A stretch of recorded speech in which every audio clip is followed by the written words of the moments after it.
And a 5, 4, 3, 2, 1. And this reverberation better not start again like yesterday's interview. This is Ted Hicks from Late Night Parents. Ways to follow the show, latenightparents.com. We have Danny Thompson in here, back in the room, in the virtual room. Danny, how you doing? It's always good to be on Late Night Parents. Haven't done this in a while, and I was going to hope to have enough time to show my piano skills on tonight's show, but I think I might wait till next time. Yeah, dude. I've been trying to. You've been booked rock solid. I've been chasing you across the East Coast.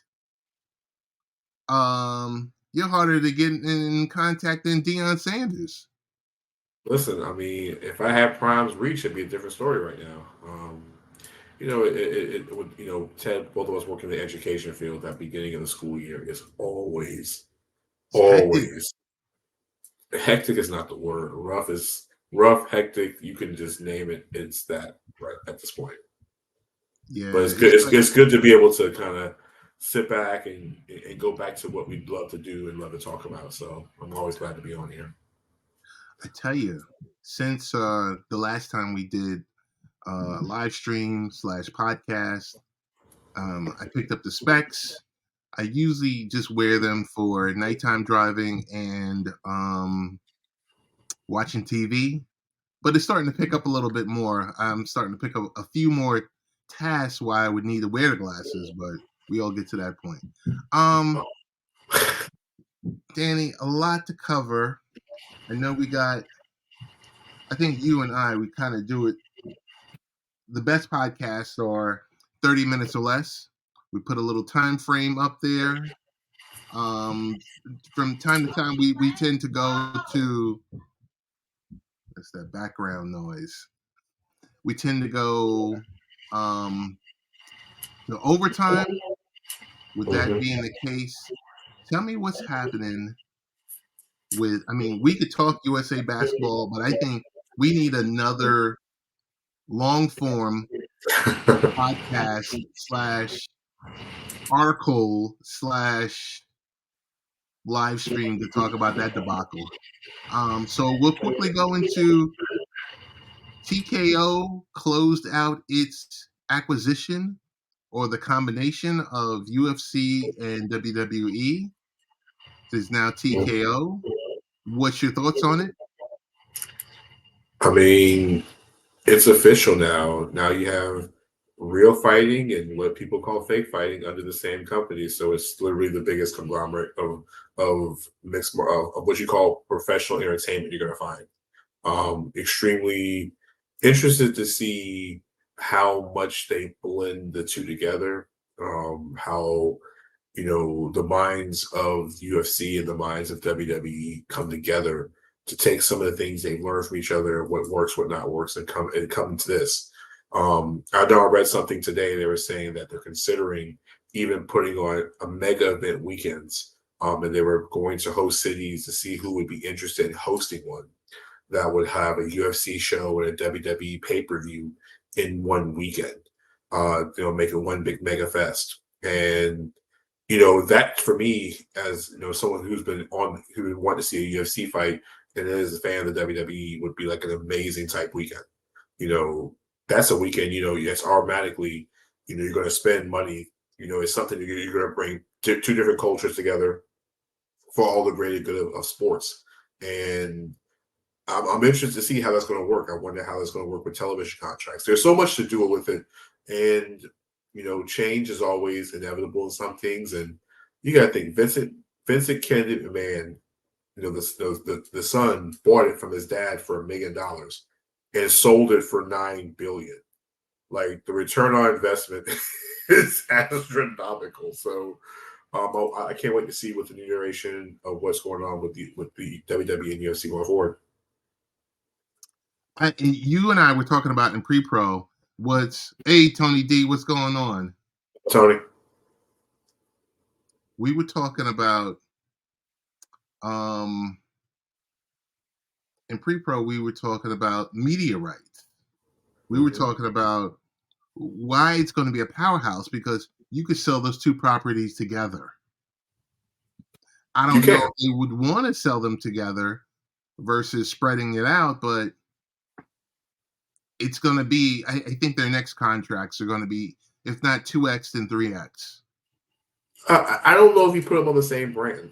I kind of think you kind of keep them separate because, like you said before, the whole object is to remake the $9 billion that was sold, the company is sold for, in the merger.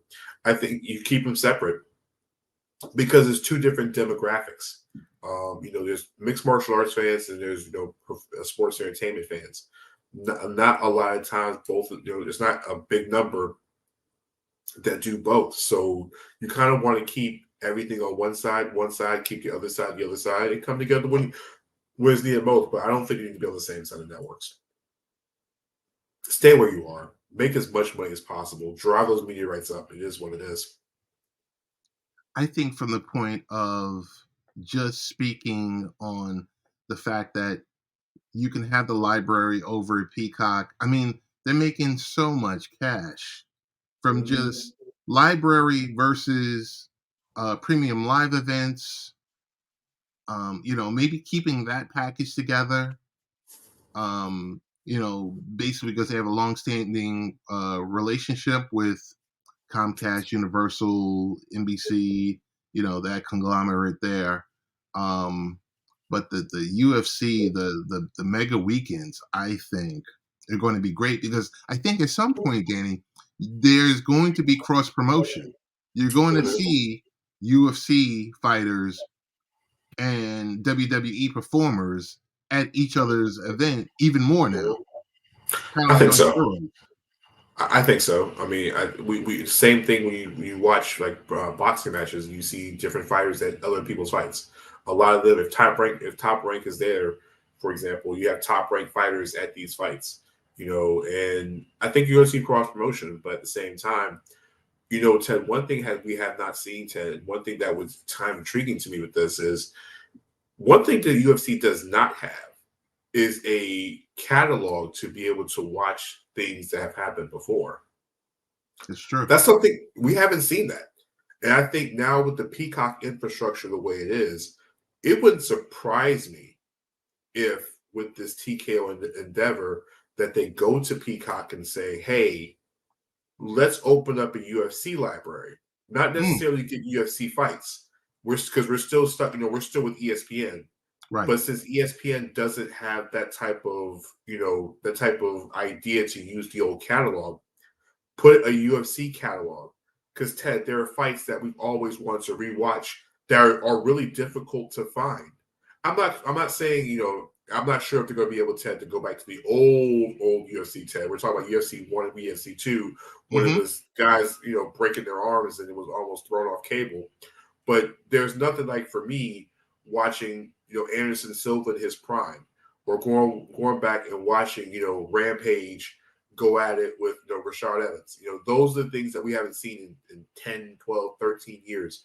And there's so much that library and catalog that Ted that's not even been tapped into. It'd be almost like to the point where Ted, where you remember when WWE Network first came out. Yes. Yeah. You remember? I remember the day it came out. We were discussing it, and I think both of us put our phones on Do Not Disturb for 2 days because we were watching everything that we can remember Yes. from the '80s, Yes. early '90s. WWE. I mean, I remember watching WWF Superstars for about at least a good 16 to 20 hours straight, just the old episodes, and you can only imagine if you put a catalog of the UFC on there with the millions upon millions of fights they had. True. I just think there's so many options Mhm. because when you think of the fact that maybe Fox might want to get back into that business again, maybe Turner might want to get into that UFC business. Does the UFC Uh, I try to can't pull see, a no? I can't see UFC on anything that's Warner related because you already have the establishment with Tony Khan and Shad Khan. You already have that relationship. Can you imagine TKO showing up on a Warner brand network? That would be a that would just be a slap in the face at that point. There's no way. Really? Come on, when it Ted. when it comes to just business, Ted, yes, it's just business. But Ted, the one thing you've learned about business, Ted, you work in the public sector on the business side of things as well as IT, that you just sometimes it might be a great money grab, but not all money is the best money. right? I was thinking more as real estate, and I was thinking more on the lines of kind of like how the NFL works with all the partners. I'm Yeah, that's fine. thinking Yeah, but Ted, but you gotta understand the other part of TKO is not the UFC, it's the WWE. it's Their main WWE, competition is AEW's AEW's main competition. So right? I couldn't see that on a Warner family, but I really could see the next media rights, hey, UFC saying, hey, we want more ABC real estate, or hey, we're gonna call CBS up. Otherwise, we have NBC in our back pocket because we have the Peacock idea. Right. But those are some of the things I think about. But I mean, I think the partnership with ESPN is perfect because they have the pay per view, they still have all the buy rates. I mean, I don't know. There's so much cross promotion that you can do, and maybe ESPN Plus works with Peacock on those super shows where you can buy both of them together in the same weekend. Ted, the UFC show on a Saturday and WWE show on a Sunday on pay per view the same weekend. And That makes sense. make it That year makes round sense. and make a university to both sides. Yeah, I mean stuff like that totally makes sense. Mhm. Um, I don't know. We're definitely going to see how this something like this plays out. It's going to be really interesting because when those streaming rights, those media rights come around, it's Mhm. it's it's going to be a hot property. Bloodbath. uh, let's see. Quickly, we can go into where are we gonna go? We're gonna go to I guess real briefly we can touch USA basketball, if I can spell it So, correctly. yeah, USA basketball. It, the last 3 weeks were very interesting. We went from Team USA looking like they were going to dominate in the world spectacle. Then you saw the chinks in the armor, and it came to Lithuania. They lost Lithuania. Everybody was shell shocked of what was going to happen. Went back, blew out Italy, and then it fell apart again to the Yeah, point where we lost 2 consecutive games in a row, including the bronze medal game to Canada, who won their first ever medal in anything in basketball on the major stage. They lost to Germany, they lost to Canada. So it wasn't pretty. It wasn't pretty, but they have a road ahead of them, and if you ask LeBron James, they're going to rerun. They're going to rerun the Redeem Team in 2024. We're going to have the French Revolution in France. I guess we're going to try this all over again. But I think at this moment, it's interesting where Grant Hill and that committee has on their hands coming up in the next 8 months to get these guys ready for Paris. I'm not going to touch this topic any further because I want to get to Jim Trotter Mhm. has a lawsuit against the NFL. Mhm. Um, the usual chaos that the NFL always finds themselves in. It seems like every other year. It is. The one thing with this case, it's really where Jim Char is going, where the perspective he's coming from with this, because he was an NFL employee, he worked for the Shield, he worked for the Shield, and that's different than a lot of times when people go out the Shield because they don't work for the Shield. He was a prominent member of the media of the Shield, and he was let go. Now, fortunately for Jim, he's now at the Athletic, and so this is why this lawsuit could come in place because he's not part of it. I think he's standing up for what he believes in. He's standing up for what he's gone through, and no one can explain his experiences. I do think that I don't know if this thing gets to trial. The NFL has so many powerful parts to it. I feel like as far as Jim's going to take this, the NFL is going to try to sweep this thing under the rug. And who knows? I think a large settlement will come to keep this thing out of the media as long as possible. Right. Ted, every time the NFL gets in some hot water with anything, especially now with Jim, the comments we made about some of the things involving two NFL owners and racist remarks, you know, there is a saying with the NFL, old saying of the media side, the good old boys. So with that being said, if that's true, that's true. I've never worked inside the NFL Shield before, so I'm not part of that inner circle. But for as much as I've read Jim Trotter and know people that know Jim, he's not gonna the type that's gonna sit here and fabricate a story. He's been a journalist for this amount of time and well respected. So I think the Shield will get this thing out the way. They can't let this thing drag on. The season's going on right now. There's so many storylines right now. The NFL is going to have to get rid of this thing real quick. Hmm. You know, I've always been a fan of Jim Trotter. A lot of us have been. He's someone we can look up to.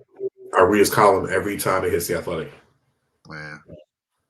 Sad. It was just sad when the layoffs were happening at NFL Network and he was included in there, because I would think of every year with Media Day and he's just zinging Roger Goodell. And he's not really even technically No, zinging him. He's just asking him to answer this question regarding the coaches, the or lack of anything, or just African American general managers. or the lack of diversity in the league itself. Not in just the front offices, in the media side, in this part, in this part, in this part. In a league where the majority of the players are black, most of the people in decision making powers are not black. Most of the power people are not black. So, why does it work this way? Why is it not this way? And whatever Roger Goodell feels about it, it's come to a head. And like I said, for Jim, the most beautiful part about it is he's writing again. He's writing for literally the largest, publication in the country. Athletics so largest in the country now, and And like I that's said, also affiliated with the New York Times. So it doesn't get any better. yeah, you lose a job that you've had for so long, but you end up sometimes the blessings come in and change. And so the blessing is that he gets to be himself. He gets to write about what he wants, and you can tell in the first articles he's had in the Athletic, the work is amazing over there. I mean, his work from the Athletic stands on its own two legs, but the second part about it is with Jim Trotter being aligned with the New York Times. Mm-hmm. And you're not the New York Times isn't beholden to a sports league. So that's the best thing about it, where you have all these other media companies that are paying billions upon billions of dollars to the NFL and to the other three major sports leagues, where the Athletic, New York Times is just going to report what's going on out there. What's the news? Yeah. They march to the beat of their own drum.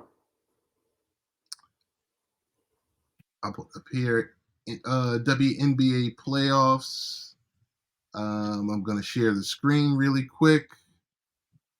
And I want to make sure I click on.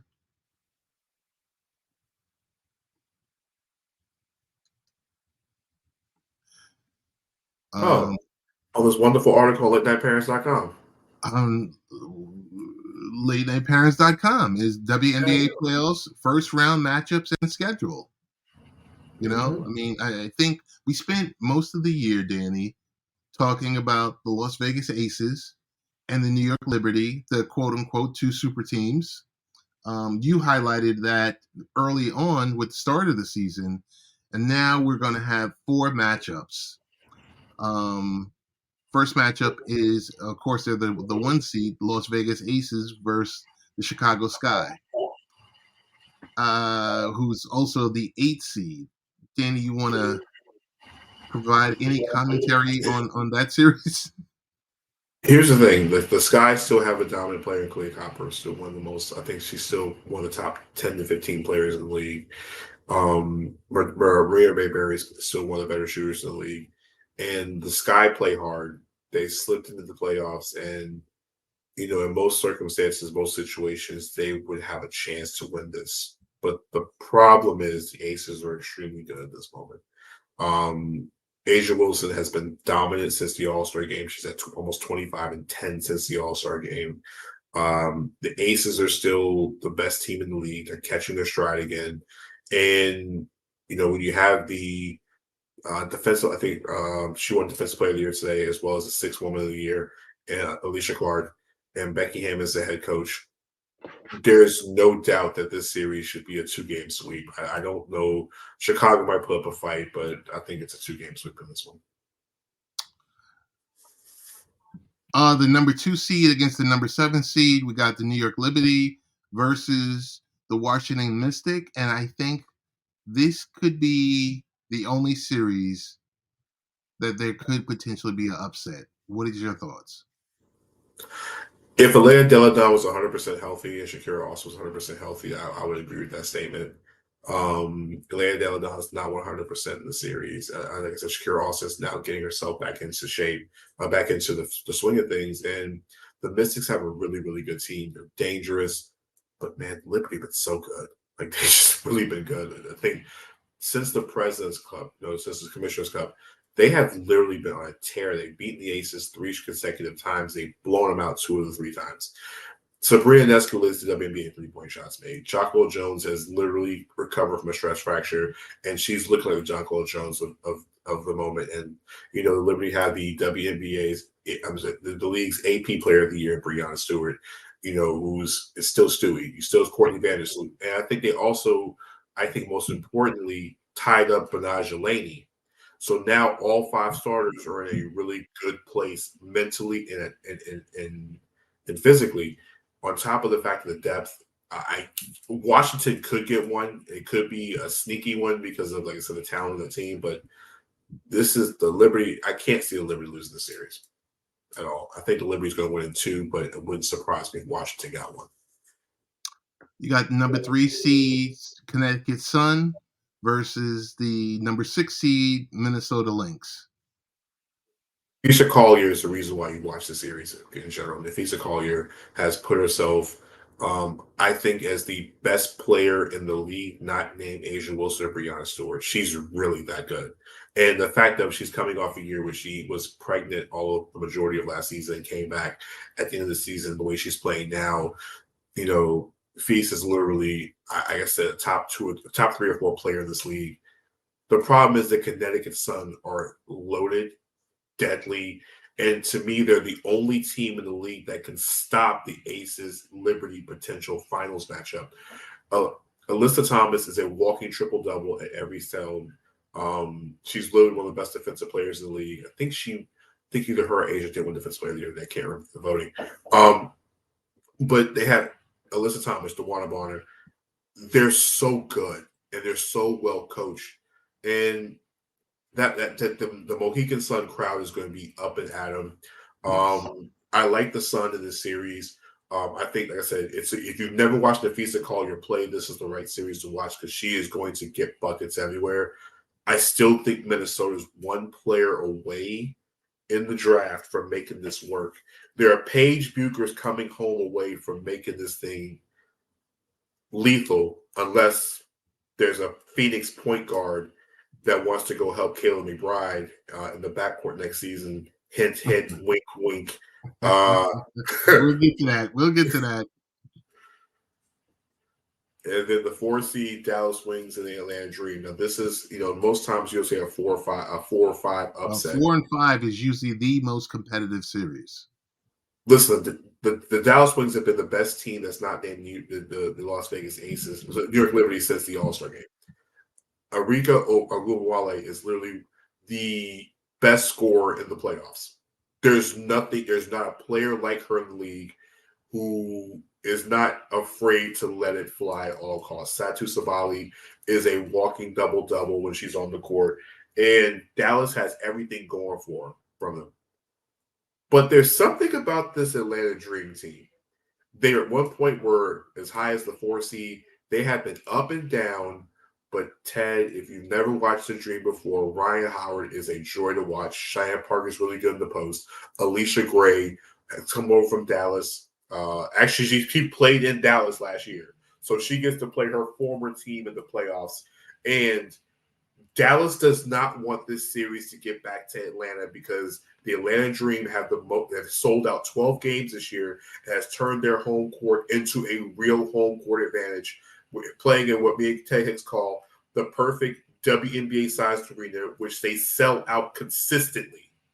So if Dallas has to go play a game in Atlanta with the marbles on the line, even though Ogunbowale is that player, I like the Atlanta Dream in 3 games. I can't see chalk going in the playoffs. Give me the Dream in 3.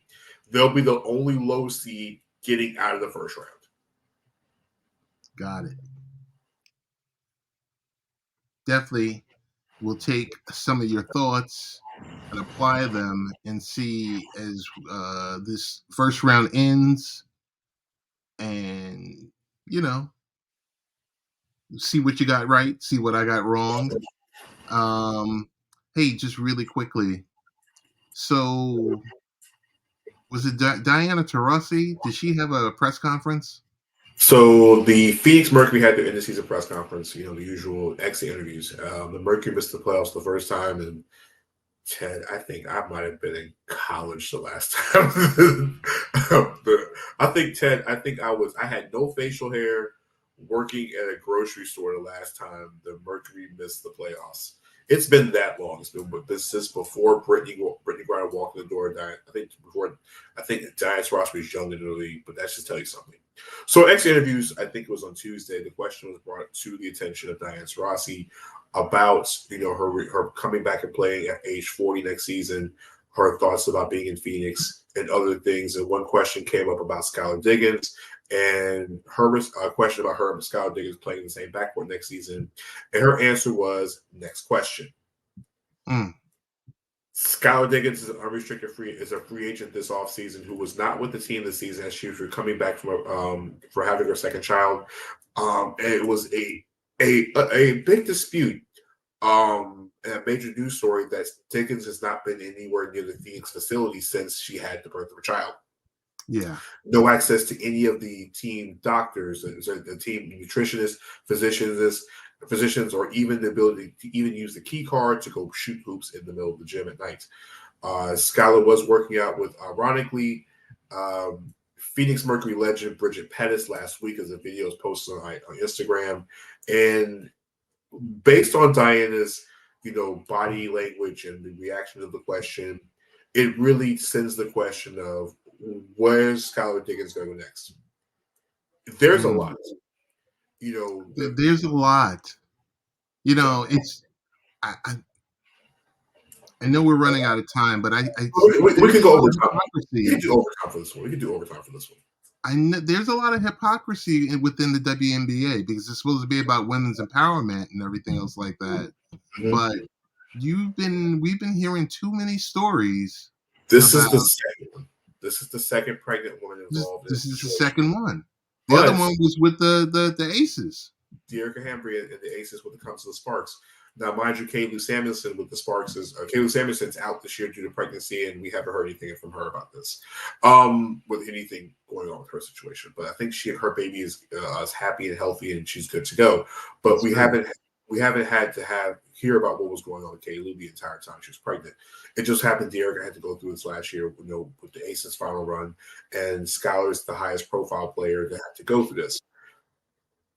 When she hits the market, Ted, there's not going to be a single non-suitor in this league for Skylar Diggins because before she left, she was having a first-team all WNBA season. She was literally a dark horse to win the MVP. She was playing at probably the best Skylar Diggins level we have seen. Her run in Phoenix was amazing. The idea of bringing her and Diana and Brittany together to form a big three really was. It almost came to fruition 2.5 years ago when a couple years ago they got to the finals and lost to Chicago, and then Brittany's unfortunate detainment in Russia, and then last season being a complete meltdown all angles that had Tina Charles tapping out early part of the season, Diana and Skylar getting into it on the sideline, a head coach that was removed because it just didn't work, and it was just plain a bad year in Phoenix. So Ted, now we go into the WNBA lottery. It's coming up. I think I forgot the date of the lottery. And in this year's class, Ted, there's so much women's talent in this class. This is the Caitlin Clark class. This is the Paige Bucher's class. This is the Angel Reese class. This is the Yes. Cameron Green class. This is literally the best WNBA class, Ted, that we've had in an extreme long time. Like I don't know. I can remember a level of talent of WNBA players that we've had ever at one time. And the Phoenix Mercury have a chance to get into the top three. Right now, their lottery odds are a little bit different because the league does a 2-year kind of synopsis of records. But at this point, Ted, they're at a good place where they can take a franchise-changing player to go next to Diana Taurasi and Brittany Griner as Brittany's second year coming back. So if Skylar goes, everybody's thinking it could be Indiana because, of course, we all know she played Notre Dame. There is a Notre Dame factor. But like I mentioned before, if Kayla McBride and the Defeater Collier can convince her to go to Minnesota, a place that at one point was the epicenter of the W. We know. I mean, we know the Maya Moore and Simone Augustus and Sylvia Fowles teams with Lindsay Whalen. Those teams won championships. Or Ted, she can go and play in Seattle with the Gold Mamba and Jewel Lloyd and revitalize the Seattle Storm. I can say one place that she's not going to end up is New York City with the Liberty, because I can't figure out what type of cap gymnastics that would even entail to get her there. They're loaded. And I'm sure they've got to be maxed out at the cap. I mean, they're past max the cap at this point. But it would be interesting seeing Skylar Diggins in a Liberty jersey, with Jay-Z being there full time at games, because they're all part of Rock Nation. Now, Ted, it could be interesting if Courtney Vandersloot decides to retire and they make some roster movements. Hey, they could possibly. But no, the Mercury is slotted for the second overall pick. By most mock drafts, it's looking like it's going to probably be Paige Buchers at the second overall pick. And the last time that Phoenix took a UConn guard with the top pick, we saw how it turned out. But no, it's going to be no shortage. I don't think that there would be a single team other than, I think, New York. I don't think Vegas, and I don't think even Atlanta or Dallas, because she's played in Dallas before, would go after her, because I think Atlanta's happy in the backcourt. But I think you have to take the call for Skylar Diggins. She's that much of an elite player. So I usually ask you this question before we close is really quick thoughts, if you can wrap it up in 45 seconds to a minute, on relocation. As far as the WNBA or just in general? WNBA. I don't think the Mike gets relocated. Team-wise, I don't think relocation is going to happen. I think you don't see Denver? Oh, no, you're talking about expansion. Excuse me, not relocation, expansion. Oh, no, I think Denver's already in. I think Denver's going to get one. I think the other one's going to probably come down to Philadelphia, Toronto, or the Bay Area. And this is for 2025, correct? They're expecting 2025. I would have had this thing expedited because, Ted, truth be told, with a class of having Caitlin Clark, Paige Buchers, Angel Reese, and Cameron Brink in this class as the headliners, expansion should have been where these women are in expansion cities, right, starting up their fan base. Because truth be told, Caitlin Clark in Indiana is going to sell that building out. But is it going to help an Indiana team that doesn't really need another young star? They have the rookie of the year, Leah Boston. They had the previous rookie of the year, Alyssa Smith, in their front court. I don't think Caitlin Clark is what's needed. They need veteran leadership at the point guard, which makes Skylar Diggins the perfect fit to go home. Phoenix already has Diana Taurasi. They have Brittany Griner. They have one of the best fan bases in the league. Do they really need Paige Buchers? I think an expansion team can use it. It's to the point where Ted Angel Reese is being mocked as the fourth overall pick in the draft. Right. Only because can you put Angel Reese in her front court with Aaliyah Boston and Alyssa Smith. I don't know if that's going to work. Do you put Angel Reese next to Brittany Griner and try the old Shaq and Chris Webber idea, the women's side of it?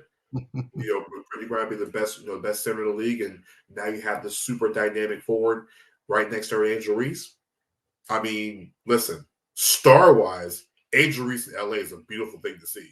Like Angel Reese star power in Los Angeles, with her personality in the city of Los Angeles, they would take to her like at least she would be almost at least a Leslie and Candace Parker type of expectations if she went to LA. Her huge personality. But the thing is, Nneka Ogwumike's there, and they have a gaping hole at center, which Cameron brings in perfectly, which means Angel Reese goes to Seattle. And listen, they have a gaping hole at power forward, small forward, because another 30 left.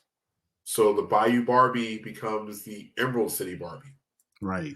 But those 4 women alone, Ted, should have an expansion city. Can you imagine? Let's just say, Ted, Cameron Brink was drafted to a team in the Bay Area. She played at Stanford. That built-in fan base from Stanford would be right then and there. Paige Buchers goes anywhere because she went at UConn would be amazing.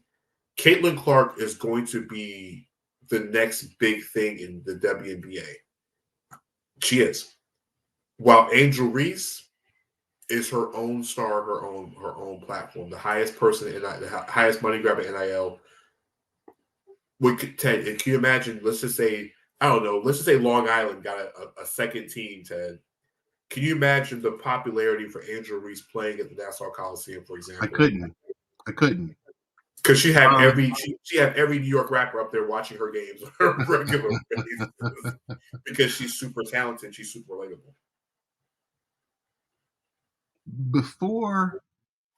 Here's a really last question. Before even talking about team expansion or down the road relocation, they have to be focusing on roster expansion. That's key. That needs to happen. I mean, right now.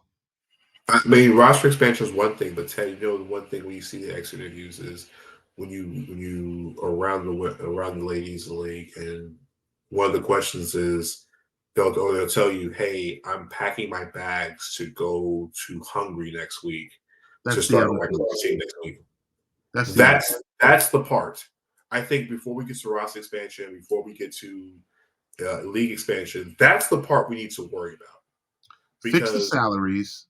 Expand the every team. Expand it. I don't know, 3, 4, 5. We should have had expansion a long time ago to increase the salary cap. Yes. That's how this should have worked. Expansion and the buy-in fees could have helped pay for the teams to be able to get larger salaries for their players.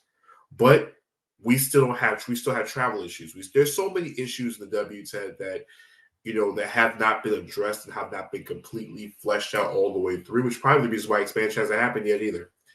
But I'm a big fan of Gabby Williams in Seattle, but she's already said prioritization because they're making her prioritize which league to play in, which is the Euro League, which she makes almost 3 times the money, or coming to play in the W next year. So she's gonna play over a club team next season, and we're not going to have the talents of French forward. And also, it's the Olympic year anyway, so that's another thing for the WNBA next season, because the Olympics falls right in the middle of the season, and prioritization, naturalization will come in. And will Kathy shut the league down for almost, I'd say, 6 weeks, so the women can get themselves ready for the Olympics? Are we going to get expanded?